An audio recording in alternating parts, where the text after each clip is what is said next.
guys, Mayflom here, and what I want to show you just real quick today, new series, Mixed Media Explorations. So the thing about a lot of mediums, first of all, you may be doing mixed media and not even know it. There's no rules, there's no it has to be a certain thing. So whatever your expectations are, whatever you think it has to be, let that go out the window.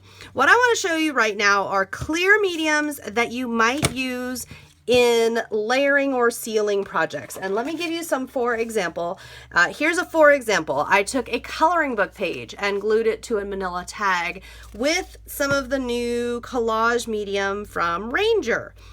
Then I put a layer over the top because I didn't feel like a coloring book page was going to hold up to the heavy duty watercolor and different color mediums I want to try to color this with. Here's what I learned though, and I'm going to bring this way up close so you can see it. You see this dried watercolor swab right here?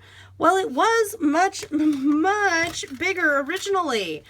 And that's important because that's really not what I wanted. Watch this. Okay, so I'm using, this is a Prima watercolor, but I've had this reaction with several. Now, normally when you do watercolor on top of a surface, you don't expect you don't expect to have to color and color and color and have it bead up. You don't expect that kind of beading up that I'm getting. You expect smooth color. Also, it's interesting to me, it doesn't wipe off fully though, so it is grabbing some of it, just not the way I would expect. So it prompted this video, and real quick, I'm just going to show you a couple of reactions and a couple of options and what might happen. So right here you see my test chart. If you have got some different kinds of clear mediums, you may want to pull out and do something similar to this. And these are all matte finish. The reason they're all matte finish is I'm going to show you. Okay, you see this tag and you see all the details going on here. Well, here's the thing with glossy finish. Glossy finish tends to resist stuff. Now, if I pull this way up here, you can already see. Do you see how it's beading up? It's only beading up on the glossy parts. It is soaking right into all the untreated or matte finish areas. And this can be used to our advantage. For example, if I didn't want any of those areas to have anything, a glossy medium or say clear embossing powder would be great because it will resist, okay? So glossy, resist for the most part. Matte finish though, generally speaking, doesn't, okay? Whether it's, a distressed crayon or a clean color pen or some watercolors, whatever you're working with. So what I've been doing here is doing test runs where I'm running a line of color. Now, what I find interesting about doing this kind of thing is I can see already right here where the Ranger collage medium is, it is beading up a little bit. Not on the gesso, not on the PPA, and a little bit, but not a ton on the matte finish gel medium.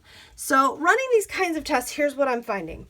The Ranger collage medium in matte finish, if you're going to be working with distress crayons or even any of the distress line, I'm not having any problems with it with the distress line of products. However, when I get outside of the Ranger brand, most specifically the distress line, now see, it's playing nice because I've put enough layers down, but it's hit and miss. Sometimes it's doing the beat up stuff. It's been doing it with the clean color. It's been doing it with the Prima watercolors. Did it with another watercolor set I had. So it's not always the best choice if you're going to be coloring on top of everything.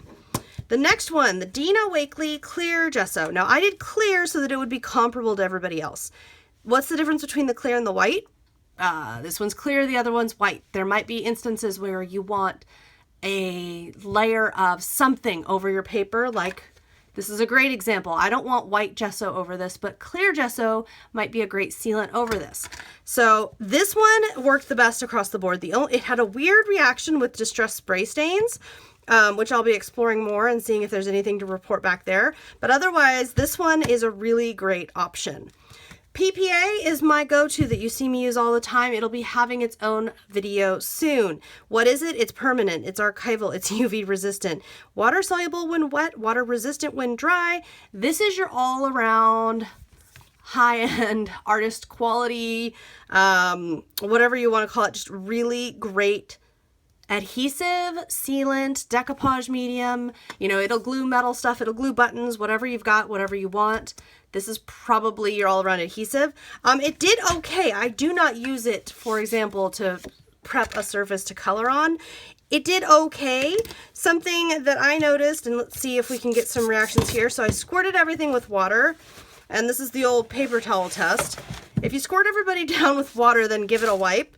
Here's something I want you to notice. Now, over here, obviously, my poor paper is starting to tear. Look how much of the color wiped off for the PPA. So if you want, and the gel medium as well, which we'll talk about in just a second, if you want to be able to do that kind of thing where you're getting it wet and dabbing it and all kinds of stuff, again, the clear gesso, which is the one I'm recommending to you, is the winner. The Dina Wakley regular gesso, also the Prima heavy gesso, all ones I recommend. So moving on down here, there could be reasons why you wanted it to be light, or you wanted it to be very flexible. Maybe you're not confident in what you're doing and you want it to be able to wipe away. PPA could be a very good choice. Your least good choice is going to be gel matte finish gel mediums, and I will show you that one here.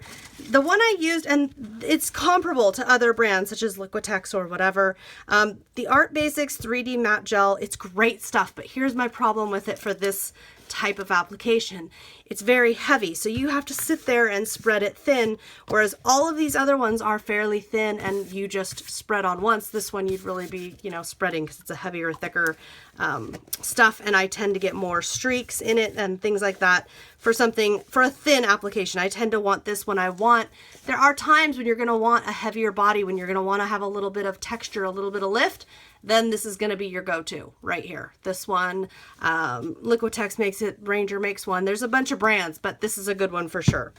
All right, if you have any questions, feel free to leave a comment. If you have any requests for future mixed media and just mediums in general, explorations, let me know.